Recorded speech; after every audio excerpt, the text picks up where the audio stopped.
राष्ट्रपति के अंतर्गत पिछले भाग में हमने राष्ट्रपति के पद के परिचय के अतिरिक्त राष्ट्रपति की कुछ शक्तियों के और अधिकारों के बारे में जाना था। आज हम इस राष्ट्रपति के अंतर्गत की जानकारी के अंतर्गत दूसरे भाग में राष्ट्रपति की अन्य विशिष्ट शक्तियों की बारे में जानकारी प्राप्त करेंगे। सबसे पहले बात करते हैं राष्ट्रपति की संसदीय शक्तियों की। राष्ट्रपति संसद का अभिन्न अंग है तथा कोई भी विधेयक बिना राष्ट्रपति की स्वीकृति के पास नहीं हो सकता है और अनेक ऐसे विधेयक हैं जिन्हें राष्ट्रपति की पूर्व स्वीकृति के उपरांत ही संसद में प्रस्तुत किया जा सकता है। अब राष्ट्रपति की संसदीय संबंधों के बारे में बात करें तो जानते हैं कि संसद का गठन अनुच्छेद 79 के अंतर्गत किया जाता है, जिसमें उल्लेख किया गया है कि भारत संघ के लिए एक संसद होगी जो राष्ट्रपति तथा 2 सदनों से मिलकर बनेगी। इसी प्रकार अनुच्छेद 80 में यह प्रावधान किया गया है कि साहित्य, विज्ञान, कला और समाज सेवा में विशेष ज्ञान या व्यवहारिक अनुभव रखने वाले 12 व्यक्तियों को राष्ट्रपति राज्यसभा के लिए नामांकित कर सकता है। इसी प्रकार संसद के सत्र, सत्रावसान और विघटन के संबंध में भी अनुच्छेद 85 के अंतर्गत संवैधानिक प्रावधान किए गए हैं, जिसमें कहा गया है कि राष्ट्रपति समय समय पर संसद के प्रत्येक सदन को ऐसे समय और स्थान पर जो वह ठीक समझे अधिवेशन के लिए आहूत करेगा। इसी प्रकार राष्ट्रपति को इस अनुच्छेद के अंतर्गत सदन या दोनों सदनों का सत्रावसान करने एवं लोकसभा के विघटन करने की भी शक्ति प्राप्त है। इसी प्रकार अनुच्छेद 86 राष्ट्रपति को संसद के किसी एक सदन अथवा दोनों सदनों में समवेत भाषण देने की स्वतंत्रता एवं अधिकार भी प्रदान करता है। इसके अतिरिक्त अनुच्छेद 87 में विशेष अभिभाषण की बात भी राष्ट्रपति के लिए कही गई है। जैसे ही लोकसभा के चुनाव के बाद प्रथम सत्र आयोजित होता है या फिर प्रत्येक वर्ष का प्रथम संसद सत्र प्रारंभ होता है, उससे पूर्व संसद के दोनों सदनों के सम्मुख समवेत रूप से राष्ट्रपति को अभिभाषण करना होता है। अब हम बात करते हैं राष्ट्रपति की आपातकालीन शक्तियों की। संविधान में 3 प्रकार की आपात परिस्थितियों का उल्लेख किया गया है। अनुच्छेद 352 राष्ट्रीय आपात की बात करता है, जिसमें युद्ध या बाहरी आक्रमण अथवा सशस्त्र विद्रोह की स्थिति में आपातकाल की घोषणा की जा सकती है। भारतीय संविधान के अनुच्छेद 352 के अनुसार राष्ट्रपति को युद्ध, बाह्य आक्रमण एवं आंतरिक उपद्रव की स्थिति में ही राष्ट्रीय आपात की उद्घोषणा का अधिकार है, परंतु ऐसी उद्घोषणा अनुच्छेद 352 के उपखंड 3 के अनुसार राष्ट्रपति तभी कर सकता है जब प्रधानमंत्री के नेतृत्व में मंत्रिमंडल राष्ट्रपति से लिखित रूप में संस्तुति करे। राष्ट्रपति द्वारा अनुच्छेद 352 का प्रयोग करने के लिए आवश्यक नहीं है कि युद्ध, बाहरी आक्रमण या आंतरिक उपद्रव हो ही गया हो, बल्कि ऐसी आशंका पर भी राष्ट्रीय आपात उद्घोषित किया जा सकता है। 44वें संविधान संशोधन के द्वारा यह प्रावधान किया गया है कि अनुच्छेद 352 का प्रयोग न्यायिक पुनरावलोकन के अधीन आता है। अनुच्छेद 352 की उद्घोषणा के 1 माह के भीतर संसद के दोनों सदनों द्वारा इसके समर्थन में संकल्प प्रस्ताव अगर पारित नहीं होता तो राष्ट्रपति द्वारा की गई राष्ट्रीय आपात की उद्घोषणा स्वतः समाप्त मानी जाती है। संसद द्वारा अनुमोदित होने के पश्चात राष्ट्रीय आपात की उद्घोषणा 6 महीने तक वैध बनी रहती है। इस उद्घोषणा के अधीन संघ को असाधारण कार्यपालिका तथा विधायी शक्तियां प्राप्त रहती हैं और प्रांतों की सरकारें संघ सरकार के निर्देशानुसार चलती हैं।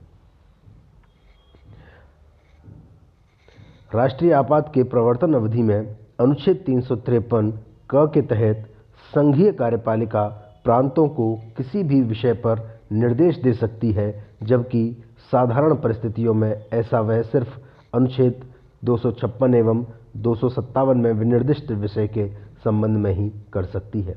राष्ट्रीय आपात के दौरान संसद विधि द्वारा लोकसभा की अवधि में 1 वर्ष की वृद्धि कर सकती है, जबकि अनुच्छेद 83(2) के तहत साधारण परिस्थिति में 6 महीने के लिए किया जा सकता है।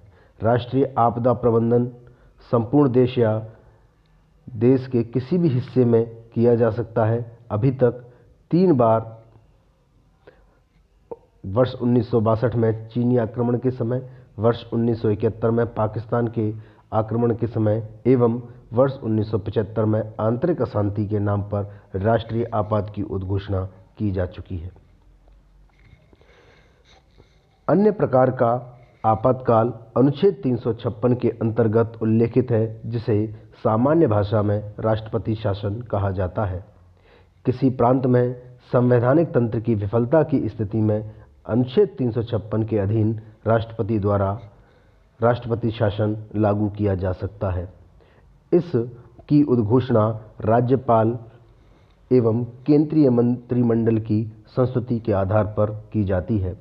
इस उद्घोषणा के प्रवर्तन काल में राज्य की कार्यपालिका शक्ति राष्ट्रपति के हाथों में एवं विधायिका शक्ति संसद के हाथों में होती है, जबकि प्रांतीय न्यायपालिका पूर्व की भांति ही कार्यरत रहती है। संवैधानिक तंत्र की विफलता के कारण घोषित राष्ट्रपति शासन की अधिकतम अवधि 3 वर्षों की होती है, परंतु 6 महीने होने पर संसद द्वारा अनुमोदन का ऐसे प्रस्ताव का अनुमोदन करते रहना आवश्यक है। अभी तक इस प्रकार की राष्ट्रपति शासन की आपातकालीन प्रावधान 100 से अधिक बार लागू किया गया है और यह पंजाब में सर्वाधिक समय तक लागू रहा है। अनुच्छेद 360 भारत में वित्तीय संकट की दशा में वित्तीय आपात की घोषणा का अधिकार राष्ट्रपति को प्रदान करता है। उल्लेखनीय है कि अभी तक कभी भी इस प्रकार के वित्तीय आपातकाल के उद्घोषणा की आवश्यकता अनुभव नहीं की गई है और न ही ऐसा कोई प्रावधान अब तक किया गया है। अब बात करते हैं राष्ट्रपति की विवेकाधीन शक्तियों की। अनुच्छेद 74 के अंतर्गत राष्ट्रपति को प्रधानमंत्री की नियुक्ति एवं प्रधानमंत्री की सलाह पर मंत्रिपरिषद की नियुक्ति का अधिकार दिया गया है, जो कि एक तरह से विवेकाधीन शक्ति ही मानी जाती है। परंतु वास्तव में देखा जाए तो राष्ट्रपति की इस विवेकाधीन शक्ति का प्रधानमंत्री की नियुक्ति के संदर्भ में तभी अधिक महत्व है जबकि लोकसभा में किसी भी दल को पूर्ण बहुमत प्राप्त न हुआ हो और त्रिशंकु सदन की स्थिति बनी हो। अन्य विवेकाधीन शक्तियों के संदर्भ में अनुच्छेद 78 के अनुसार प्रधानमंत्री राष्ट्रपति को समय समय पर मिलकर राज्य के मामलों तथा भावी विधेयकों के बारे में सूचना देगा। इस तरह अनुच्छेद 78 के अनुसार राष्ट्रपति सूचना प्राप्ति का अधिकार रखता है। यह अनुच्छेद प्रधानमंत्री पर एक संवैधानिक उत्तरदायित्व आरोपित करता है कि इस अधिकार को राष्ट्रपति कभी भी प्रयोग में ला सकता है। इसके माध्यम से राष्ट्रपति मंत्रिपरिषद को विधेयकों एवं निर्णयों के परिणामों की चेतावनी भी दे सकता है। जब कोई राजनीतिक दल लोकसभा में बहुमत न पा सके तब वह अपने विवेकानुसार प्रधानमंत्री की नियुक्ति करता है। राष्ट्रपति को प्राप्त निलंबनकारी वीटो या पॉकेट वीटो की शक्तियां भी विवेकी शक्तियां हैं। संसद के सदनों की बैठक हेतु बुलाना भी राष्ट्रपति की विवेकाधीन शक्ति मानी जाती है। अनुच्छेद 75 के खंड 3 के अनुसार मंत्रिपरिषद के सामूहिक उत्तरदायित्व का जो निर्णय किया गया का जो प्रावधान किया गया है वह राष्ट्रपति मंत्रिपरिषद को किसी निर्णय पर जो कि एक मंत्री ने व्यक्तिगत रूप से लिया था पर सम्मिलित रूप से विचार करने को कह सकता है। लोकसभा का विघटन भी राष्ट्रपति की विवेकाधीन शक्ति मानी जाती है, किंतु यदि मंत्रिपरिषद को बहुमत प्राप्त नहीं है तब राष्ट्रपति लोकसभा के विघटन में अपनी विवेकाधीन शक्ति का प्रयोग करता है, न कि उस समय जबकि मंत्रिपरिषद को बहुमत प्राप्त है। राष्ट्रपति कई महत्वपूर्ण शक्तियों का निर्वहन करता है जो अनुच्छेद 74 के अधीन करने के लिए वह बाध्य नहीं है। वह संसद के दोनों सदनों द्वारा पारित किए गए बिल को अपनी सहमति देने से पहले रोक सकता है। विगत में इस तरह के दो ऐसे महत्वपूर्ण मसले रहे हैं। राष्ट्रपति किसी ऐसे बिल जो कि धन विधेयक नहीं है को विचार के लिए सदन के पास दोबारा भी भेज सकता है।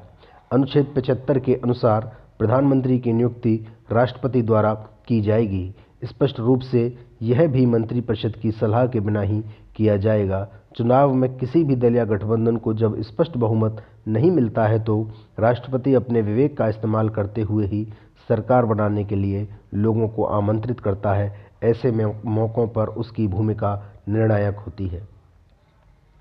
संविधान के अंतर्गत राष्ट्रपति की स्थिति। रामजस कपूर वाद तथा शेर सिंह वाद में निर्णय देते हुए सुप्रीम कोर्ट ने कहा था कि संसदीय सरकार में वास्तविक कार्यपालिका शक्ति मंत्रिपरिषद में निहित है। 42वें और 44वें संविधान संशोधन से पूर्व अनुच्छेद 74 का आशय यह लिया जाता था कि मंत्रिपरिषद प्रधानमंत्री की अध्यक्षता में गठित होती है जो कि राष्ट्रपति को सलाह देगी। इस अनुच्छेद में यह नहीं कहा गया था कि वह इस सलाह को मानने हेतु बाध्य होगा या नहीं। केवल अंग्रेजी परंपरा के अनुसार या ब्रिटेन की परंपरा के अनुसार यह माना जाता था कि राष्ट्रपति मंत्रिपरिषद के निर्णय को मानने के लिए बाध्य है। 42वें संविधान संशोधन द्वारा अनुच्छेद 74 का यह आशय बदल दिया गया और इसमें राष्ट्रपति को मंत्रिपरिषद की सलाह के अनुसार काम करने को बाध्य किया गया। 44वें संविधान संशोधन द्वारा अनुच्छेद 74 में पुनः बदलाव किया गया। अब राष्ट्रपति मंत्रिपरिषद के द्वारा दी गई सलाह को पुनर्विचार हेतु लौटा सकता है, किंतु उसे उस सलाह के अनुरूप काम करना होगा जो उसे दूसरी बार मंत्रिपरिषद द्वारा दी गई हो। राष्ट्रपति की स्थिति के बारे में भी हमें जानना आवश्यक है। भारतीय राष्ट्रपति न केवल संविधान का संरक्षक है अपितु संपूर्ण भारत का निर्वाचित प्रतिनिधि भी है। ये भारत का प्रथम नागरिक तथा राष्ट्र की एकता, अखंडता एवं सुदृढ़ता का भी प्रतीक है। चूँकि भारत में सरकार का स्वरूप संसदीय है, अतः राष्ट्रपति केवल कार्यकारी प्रधान होता है। मुख्य शक्तियाँ प्रधानमंत्री के नेतृत्व वाले मंत्रिमंडल में निहित होती हैं। अन्य शब्दों में कहें तो राष्ट्रपति अपनी कार्यकारी शक्तियों का प्रयोग प्रधानमंत्री के नेतृत्व वाले मंत्रिमंडल की सहायता व सलाह से करता है। डॉक्टर अंबेडकर ने संविधान सभा में वाद विवाद में राष्ट्रपति की स्थिति स्पष्ट करते हुए कहा, भारतीय संविधान के अंतर्गत राष्ट्रपति की स्थिति वही है जो ब्रिटिश संविधान के अंतर्गत राजा की है। वह राष्ट्र का प्रमुख होता है पर कार्यकारी नहीं होता। वह राष्ट्र का प्रतीक है तथा प्रशासन में औपचारिक रूप से सम्मिलित है अथवा एक मुहर के रूप में है जिसके नाम से निर्णय लिए जाते हैं। वह मंत्रिमंडल की सलाह पर निर्भर है जिसकी सलाह के विरुद्ध अथवा सलाह के बिना कुछ कर नहीं सकता। अमेरिका का राष्ट्रपति किसी भी सचिव को किसी भी समय हटा सकता है, जबकि भारत के राष्ट्रपति के पास ऐसा करने की शक्ति नहीं है। भारतीय राष्ट्रपति की संवैधानिक स्थिति को समझने के लिए विशेष रूप से अनुच्छेद 53, अनुच्छेद 74 और अनुच्छेद 75 के प्रावधानों का संदर्भ लिया गया है। यद्यपि राष्ट्रपति के पास संवैधानिक रूप से कोई विवेक की स्वतंत्रता नहीं है, परंतु वे परिस्थिति या विवेक स्वतंत्रताओं का प्रयोग बिना मंत्रिमंडल की सलाह के कर सकते हैं। इसके साथ ही राष्ट्रपति को कई अन्य विधेयकों को पुनर्विचार के लिए भेजने का भी अधिकार है। 42वें संविधान संशोधन में राष्ट्रपति पर प्रधानमंत्री के नेतृत्व वाली मंत्रिपरिषद की सलाह बाध्यकारी बनाई गई थी, जिसे 44वें संविधान संशोधन द्वारा पुनर्विचार के बाद दी गई सलाह को बाध्यकारी बनाया गया। राष्ट्रपति का पद गरिमा एवं सम्मान की वजह से उसके पुनर्विचार के लिए भेजे जाने का भी विशेष महत्व है। अक्टूबर 1997 में राष्ट्रपति के.आर. नारायणन ने उत्तर प्रदेश पर राष्ट्रपति शासन लगाने की सिफारिश को पुनर्विचार के लिए भेज दिया।